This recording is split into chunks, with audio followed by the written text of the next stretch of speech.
Assalamualaikum warahmatullahi wabarakatuh. Hello everyone, my name is Inanisa Apriani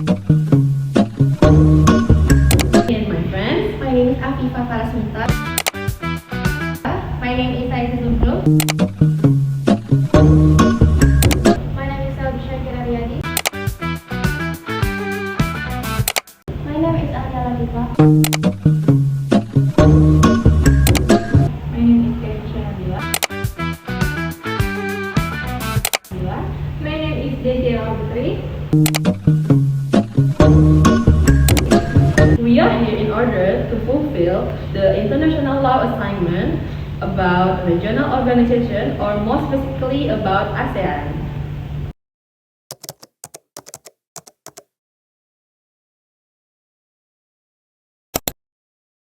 A regional organization is an institutional framework established by a group of states within a particular geographical region to promote their cooperation, integration, and collective action in areas of mutual concern. These organizations are typically founded on formal agreements or treaties which define their objective, structure, and mechanism of decision making.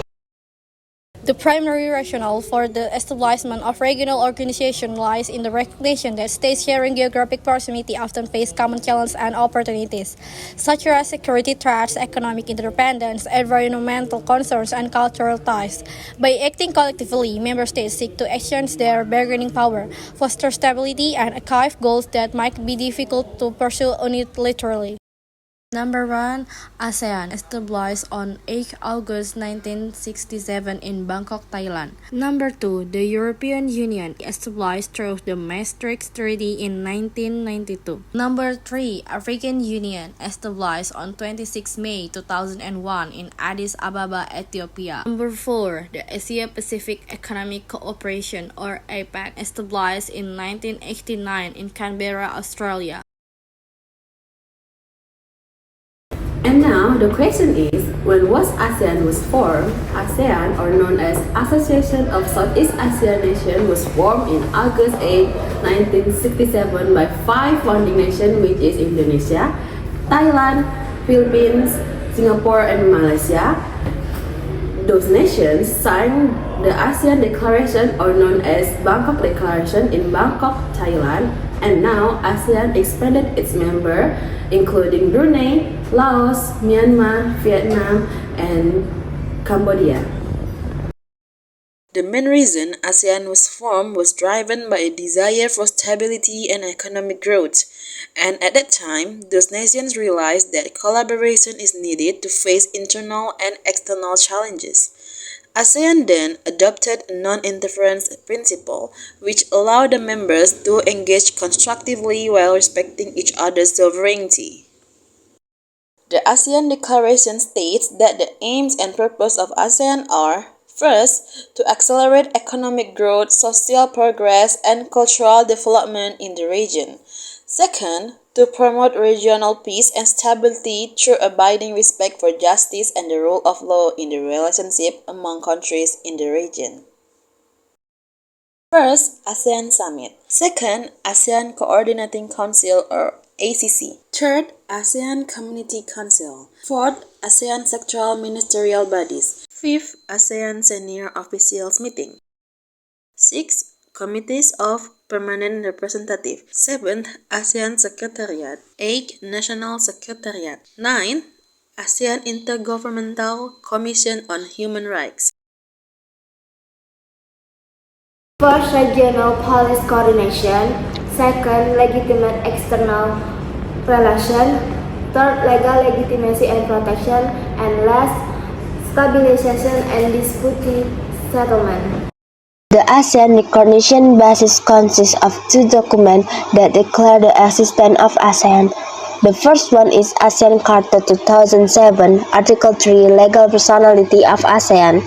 Article 3 of the Charter explicitly grants ASEAN a legal personality. This provision gives ASEAN formal legitimacy to act as an international legal entity, moving beyond a mere diplomatic forum. The second one is Agreement on the Privilege and Immunity of ASEAN 2009.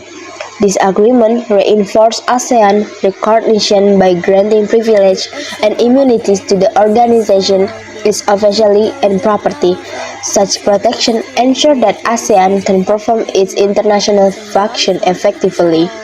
In Indonesia, the agreement was ratified through Presidential Regulation Number 20 of 2012, making it legally binding at the domestic level. ASEAN as an international organization has explicitly declared in its fundamental instrument the legal personality it possesses. ASEAN legal personality, particularly regarding its authority to conclude international agreement, is further affirmed in Article 41 7 on the ASEAN Charter, which stipulates that ASEAN may conclude agreement with country, regional and sub-regional organization and institution, and international organization. The procedure for concluding such agreement shall be determined by the ASEAN Coordinating Council in consultation with the ASEAN Community Council. International organizations are recognized as subject international law on the following legal grounds. The first one is the advisory opinion of the International Court of Justice or ICJ in the case of reparation for injuries suffered in the service of the United Nations on 1949. The second one is the advisory opinion of the International Court of Justice or ICJ in the case of interpretation of the agreement 25 March in 1951 between the WHO and Egypt on 1980. As an international organization with legal personality, ASEAN has the authority to conclude international agreements. This is explicitly affirmed in Article 41(7) on the ASEAN Charter 2007, which states that ASEAN may enter into agreement with state, sub-regional, and regional organizations, as well as international institutions. The procedure for such agreements are determined by the ASEAN Coordinating Council in consultation with the ASEAN Community Council.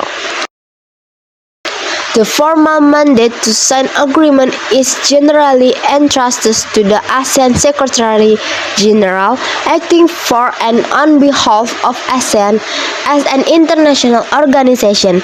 A concrete example of ASEAN treaty-making capacity is the agreement relating to the privilege and immunity of the ASEAN Secretariat, concluded on 12 January on 1979 between the ASEAN Secretariat and Indonesia, which is granted legal protection and diplomatic status to the ASEAN Secretariat in Jakarta.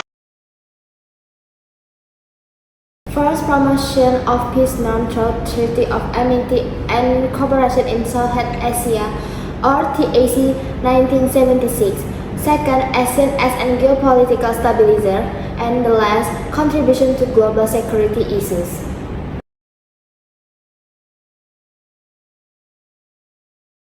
Next, ASEAN's rights and obligations as a subject.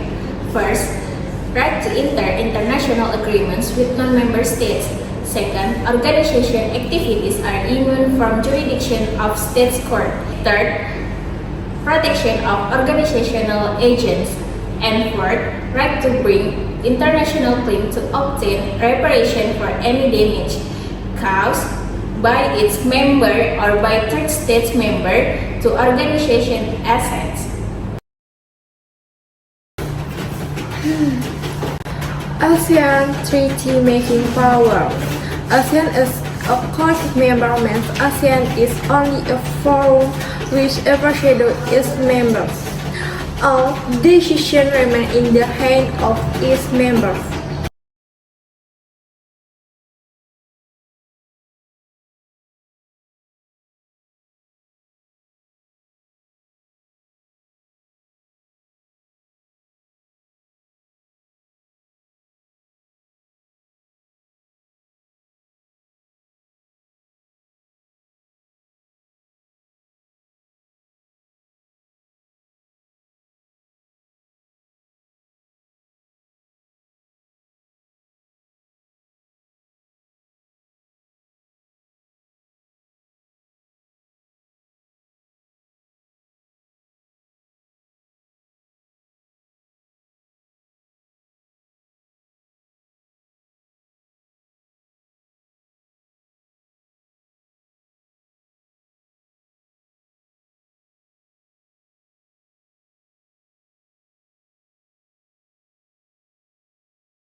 First, ASEAN has a relatively low integrity and personality compared to regional organization, the European Union.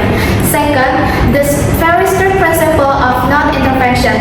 Third, the diversity of legal system and level economic development among member states.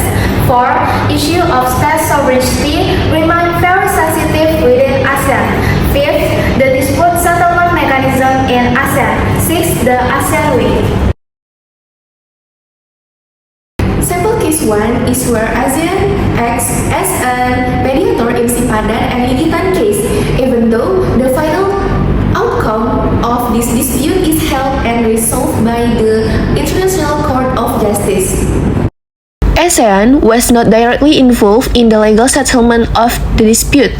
The final outcome of the case at the International Court of Justice in 2002 ruled that Malaysia has sovereign right over the two islands based on the principle of effectiveness. Malaysia was deemed to have undertaken concrete administrative measures such as wildlife protection, tax collection, and lighthouse operation. Sample case 2 is ASEAN's role as a mediator in Rohingya ethnic conflict in Myanmar. ASEAN play a role in international and regional issues. ASEAN has played a role as a mediator in the human rights violation against the Rohingya in Myanmar. However, its limitations, due to the principle of non-intervention, prevent ASEAN from exerting direct pressure on Myanmar. As a result, ASEAN has only been able to encourage dialogue, provide humanitarian assistance, and promote human rights without a firm legal solution. This crisis remains a humanitarian issue that ASEAN has not effectively resolved. Case 3 is where ASEAN is involved in the Singapore case, which wants to receive compensation for the forest and land fires in Riau. ASEAN play a role in addressing forest fires in Riau that cause haze pollution, reaching Singapore through frameworks such as the 1997 Regional Haze Action Plan and the ASEAN Agreement on Transboundary Haze Pollution. Ratified in 2014, ASEAN facilitates monitoring, early warning, and cooperation among member states to reduce impact and transboundary haze.